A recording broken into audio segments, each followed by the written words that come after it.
First of all, having served as the Attorney General of the state of California, the work that I did is a model of what our nation needs to do, and we will be able to do under a Joe Biden presidency. Our agenda includes what this administration has failed to do. It will be about not only instituting a ban on chokeholds and carotid holds, not only...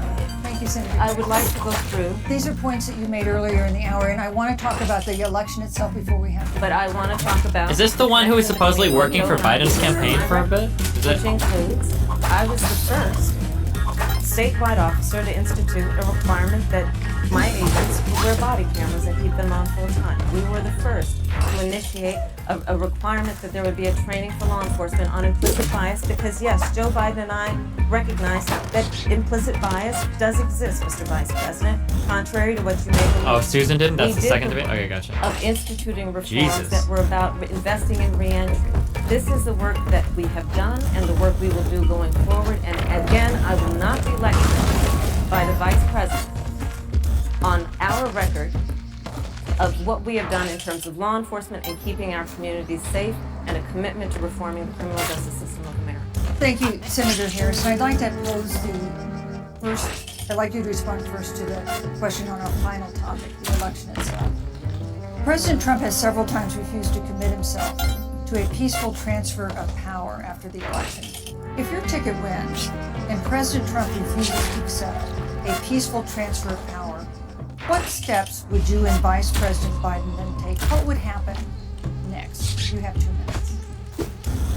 So I'll tell you, Joe and I are particularly proud of the coalition that we've built around our campaign. We probably have one of the broadest coalitions of folks that you've ever seen in a presidential race. Of course, we have the support of Democrats, but also independents and Republicans. In fact, 7 members of President George W. Bush's cabinet are supporting our team. We have the support of Colin Powell, Cindy McCain, John Kasich, over 500 generals, retired generals, and former national security experts and advisors are supporting our campaign. And I believe they are doing that because they know that Joe Biden has a deep, deep-seated commitment to fight for our democracy and to fight for the integrity of our democracy and to bring integrity back to the United States.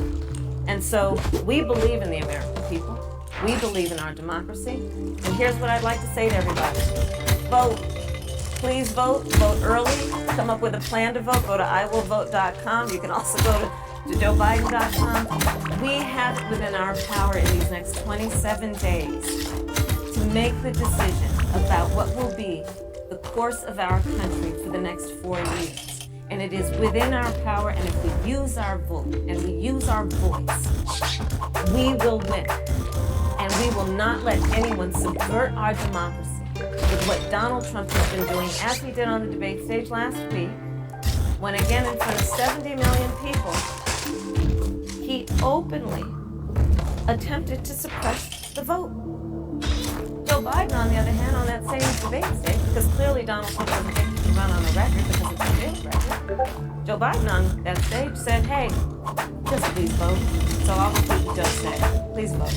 Thank you, Senator. Vice President Pence, President Trump has several times refused to commit himself to a peaceful transfer of power after the election. If Vice President Biden is declared the winner and President Trump refuses to accept a peaceful transfer of power, what would be your role and responsibility as Vice President? What would you personally do? Well, Susan, first and foremost, I think we're going to win this election.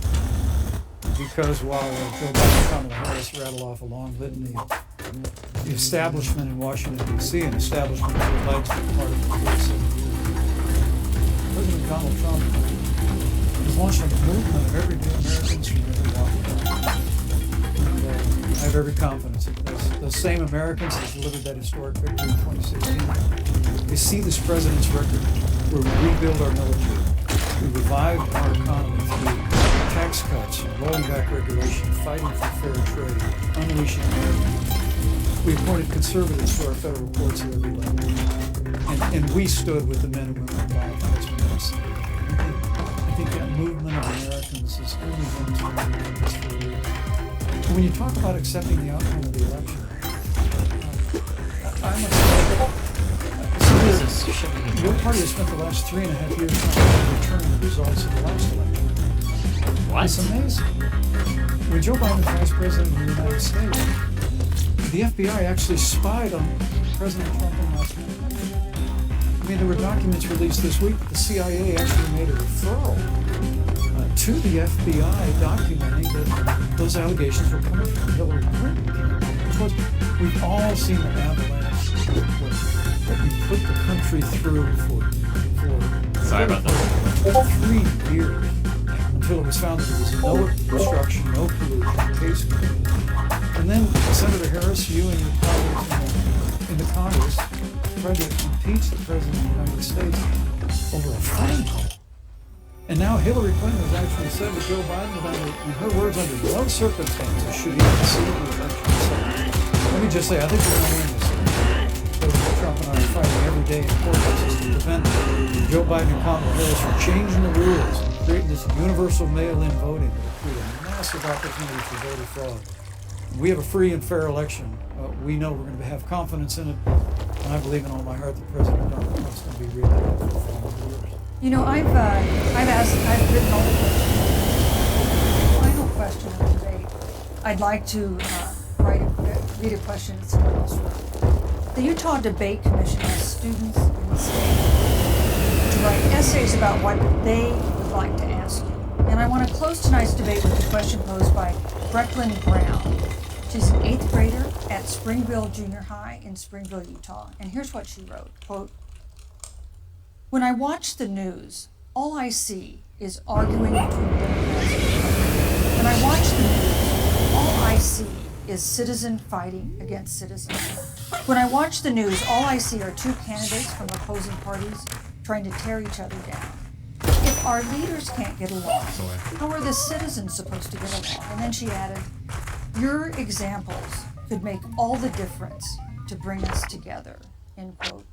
So to each of you in turn, I'd like you to take 1 minute and respond to Brecklin. Vice President Pence, you have 1 minute.